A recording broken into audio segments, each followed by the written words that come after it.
getting more and more things crossed off the list here. Getting down to the last of the stuff, thankfully.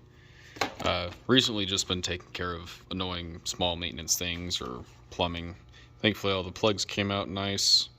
Everything's pretty uniform, you know, combustion wise.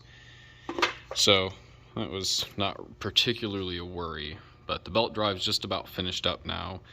As you can see, I just got done doing a little hose management, finished out the rest of the power steering stuff. I was actually able to reuse the stock reservoir and the bracket off of a Pro Charger relocation bracket that goes down off of the master cylinder mounts and or the master cylinder reservoir for your clutch and brake. I was forced to bend it a little bit. I'm not a particular fan of a lot of the Aeroflow or the aftermarket reservoirs like the black one, since you can't actually see your fluid level on the go. But nope, just some 3/8 inch push lock line. I reused the OEM suction line down here to the pump. I also got the pressure line made, so this is a -6.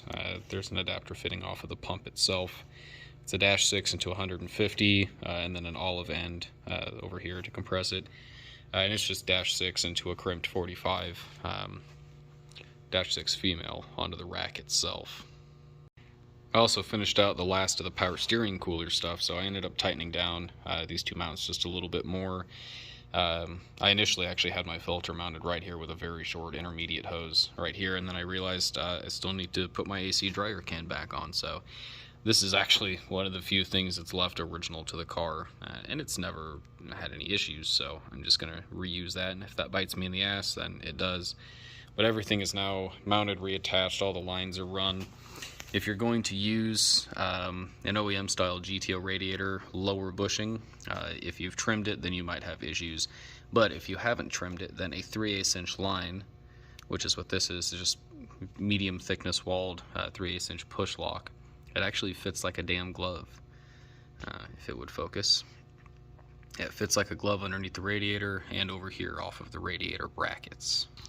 But aside from that, I haven't really had to do a whole lot else for the time being, just mostly annoying small plumbing stuff. I did finally get my radiator hose situation figured out. Unfortunately, the actual water pump side of the upper hose is smaller than the radiator side of the upper hose.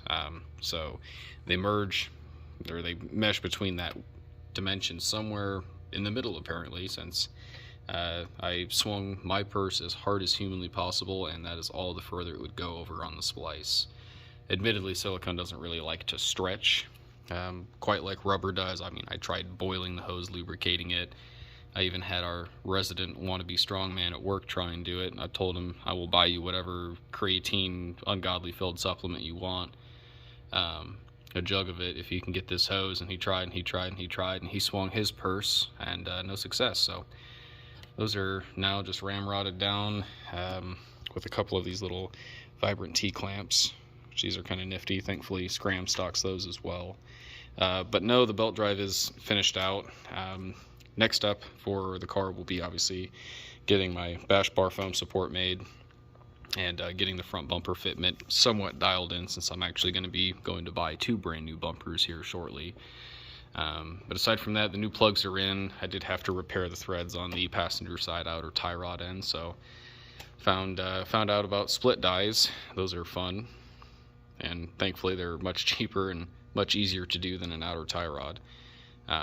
But those threads accidentally got damaged when I was pulling that tie rod end out of the knuckle when I did the brace or the bushing on the steering rack.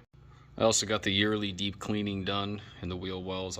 You always do the fronts and the rears every winter.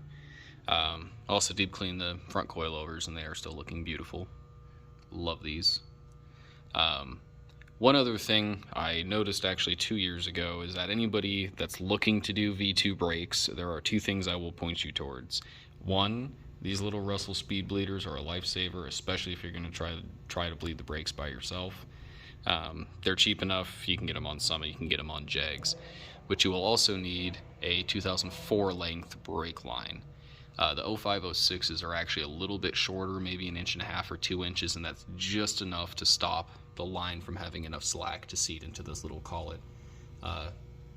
on the strut itself. So you will need to do that. But I also do have new brakes for the front and the back. I'm sick and tired of these squeaky, ungodly, dusty pads from Hawk, so I switched over, or I'll be switching over to EBC pads and rotors. I'm going to use the red stuff and a straight slotted rotor. I'm not going for drilled again this time.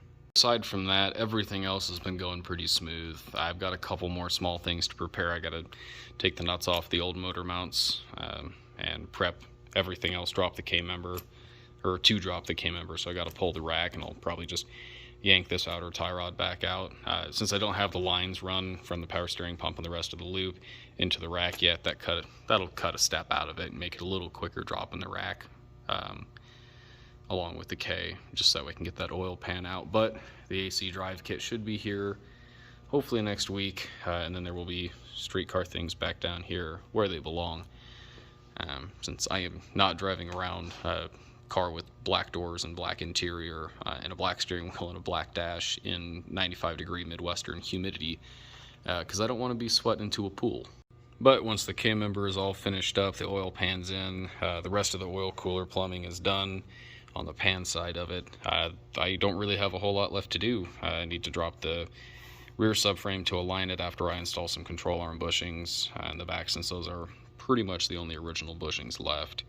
The rear coilovers are going to have to wait until that, along with the subframe connectors too. I already do have the trunk open and some of the stuff pulled apart to insulate the fuel cell. I'll probably forget to order these for another 3 years. Maintenance, and anybody else that's also looking to do a V2 brake swap, you will need to most likely mill out or take your rotors to a machine shop and have them milled out. You'll need to measure out your hub bore to get the specific diameters. Otherwise, you do run the risk of suffering the same issue I had. And if they're not hub centric, then you could wind up with a pretty nasty little wobble. It's not terrible in town, but over 70 or 80 or 90, it's pretty annoying, and at about $1.50 it gets really bad. So those got to go to the machine shop this week before I can redo the brakes, but I'm going to do all of that stuff before I put the front end back down on the ground, move the car, and then start on the stuff in the rear and the welding and everything for that.